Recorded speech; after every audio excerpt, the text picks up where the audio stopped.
April महिना हा बऱ्यापैकी अर्ध्यावर आला आहे आणि मे महिन्यामधील ज्या काही भाजीपाल्याच्या लागवडी त्यांच्या ज्या काही बुकिंग आहेत आता बऱ्याच शेतकऱ्यांनी सुरू केले आहे. मित्रांनो, यावर्षी लागवड करताना टेम्परेचर हे खूप जास्त प्रमाणात दाखवले जाते. त्यामुळे मित्रांनो शक्यतो होईल तेवढं 15 मे नंतर लागवडी करा. त्यानंतर मित्रांनो आपण यावर्षी आपण टोमॅटोची लागवड करणार आहोत, त्यानंतर शिमलाची लागवड करणार आहोत. आता टोमॅटोसाठी आपण मित्रांनो आर्यमान ही व्हरायटी घेणार आहोत, जी की आपल्याला सीझनला खूप चांगल्या पद्धतीने चालते. पावसासाठी काही अडचण येत नाही, ड्रॉपिंगचा प्रॉब्लेम येत नाही. त्यानंतर मित्रांनो क्रॅकिंगचा प्रॉब्लेम येत नाही. आता मित्रांनो आपण शिमलासाठी अशी आपण ही व्हरायटी घेणार आहोत, जी की आपण दरवर्षी लावतो. यावर्षी मित्रांनो शिमलाच्या बुकिंग या मागच्या वर्षीच्या तुलनेत डबलने बघायला मिळत आहे. आता नवीन शेतकरी खूप मोठ्या प्रमाणात आहे. मित्रांनो त्यांना मला एकच सांगायचं आहे, जे मागच्या वर्षी ज्या शेतकऱ्यांनी लागवड केली होती त्यांना प्रत्यक्ष जाऊन भेटा, कोणाच्या भरोश्यावर जाऊ नका.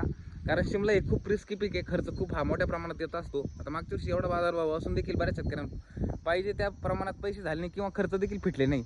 आता यावर्षी मित्रांनो मागच्या वर्षी तुलनेत यावर्षी बुकिंग अजून वाढले. त्यामुळे मित्रांनो लागवड करताना जपून करा, जेणेकरून आपला जो काही केलेला खर्च आहे तो देखील या ठिकाणी निघाला पाहिजे.